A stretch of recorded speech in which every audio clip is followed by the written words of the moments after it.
What's up, guys? Welcome back to Naybor Games. I am your host, Naybor, and today we're diving into my top 10 favorite Pokemon games of all time. Small disclaimer, these are Pokemon games that are currently out and playable, so no Pokemon Let's Go Pikachu or Pokemon Let's Go Eevee, or even the elusive Pokemon 2019.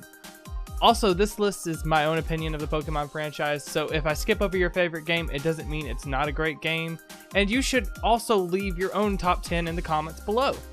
Okay, so without further ado, these are my picks for the top 10 Pokemon games of all time. Let's go. Number 10, Pokemon Ultra Sun and Ultra Moon.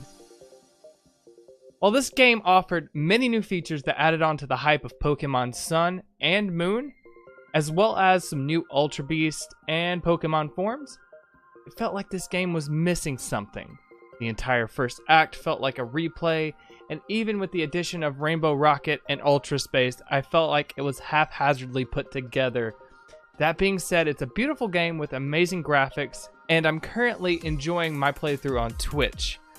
We get awesome new features, 4,000 different Pokemon to catch, battle, and trade, as well as an expansive online community that you can play with as well, and adding more Pokemon to catch in-game.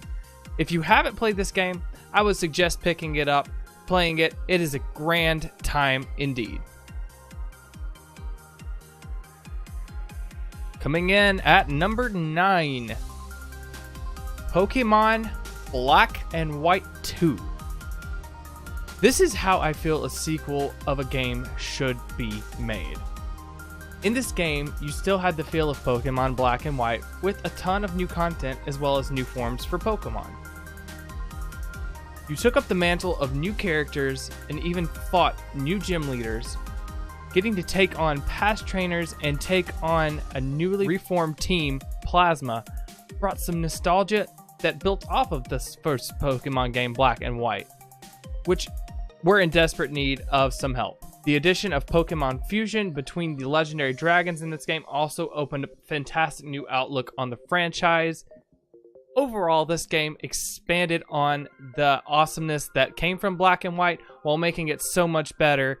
Black and White had a compelling storyline. This just continued on.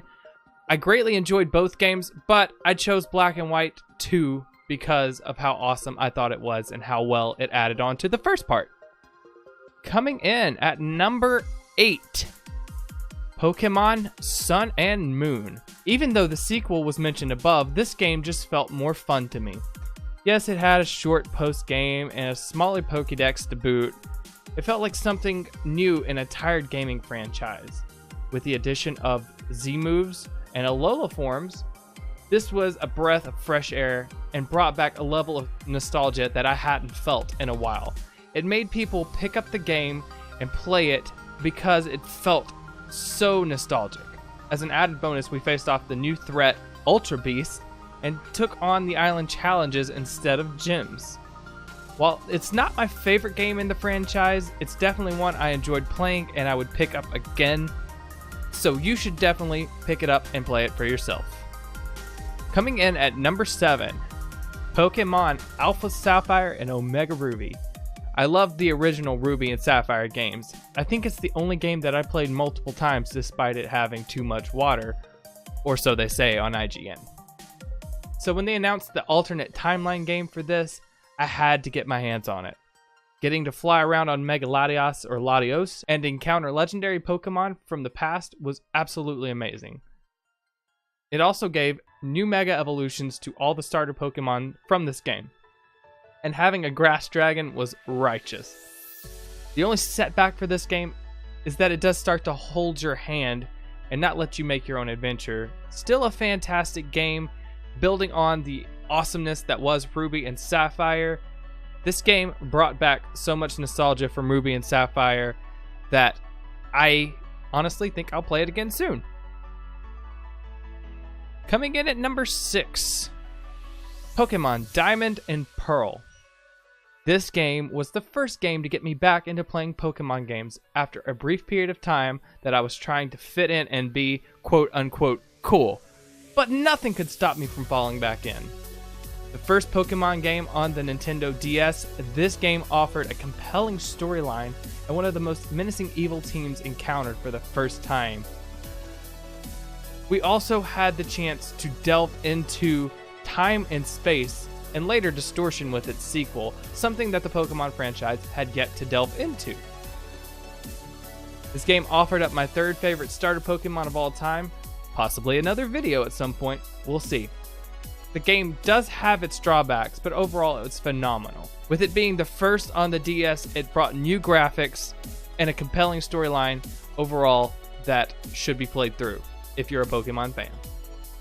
Coming in at number 5, Pokemon Yellow or Pikachu version, depending on where you're at. If you didn't play this game, then you need to stop watching this video and go download an emulator or get the Virtual Console version and play through it. Go ahead. I'll wait. This was the first time we had a chance to interact with one of our starter Pokemon and grow a bond with it. Pikachu followed you around through the Kanto region as you explored the many wonderful adventures throughout. This game was so good that the Pokemon Company decided to make it for the Nintendo Switch later this year. It's a good, classic, fun game that anyone should have their hands on. Coming in at number 4, Pokemon Emerald. Pokemon Emerald built on the fantastic game that was Ruby and Sapphire. You began your journey that was slightly different from the first time. This brought more species of Pokemon to catch, and though the changes were subtle, they made the game feel complete.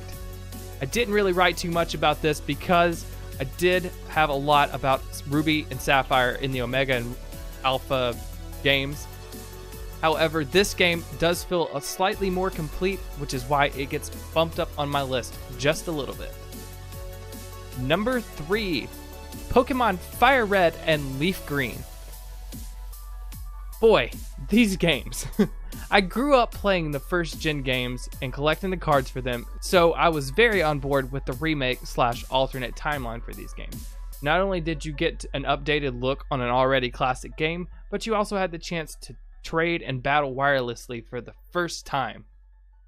Of course, this brought back so much nostalgia for those who did grow up playing those original games, and you got to feel like you were back then when you first started playing Pokemon.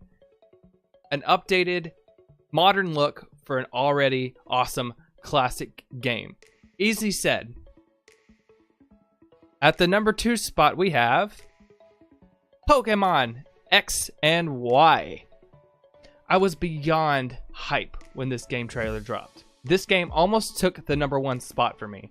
This game was so absolutely good that Pokemon didn't even think it needed a sequel. Looking at you, Zygarde.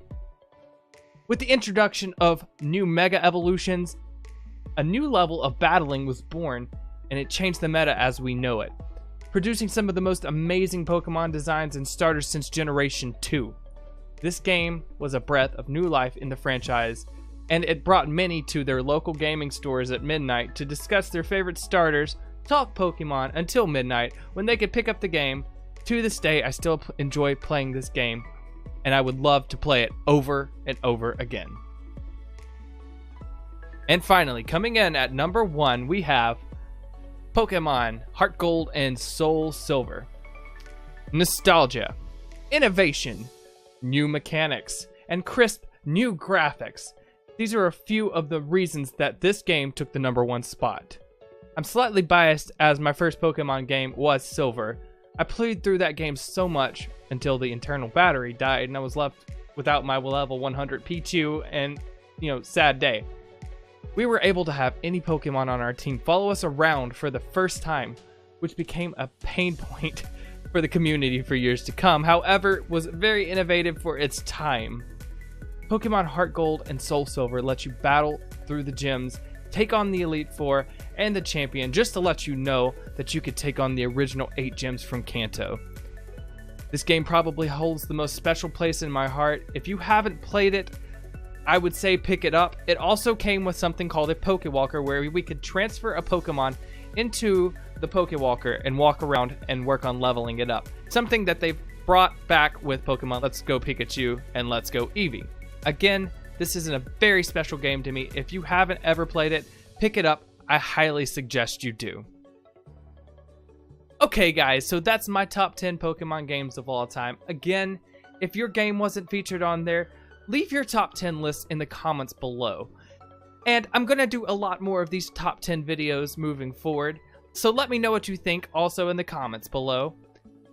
Also make sure to follow me on all my socials, including Instagram, Facebook, Twitter, and you can catch me on Twitch 2 to 3 times a week. But anyway guys, thank you so much for watching. I hope you enjoyed it. I will see you real soon, and I'll catch you on the flip side.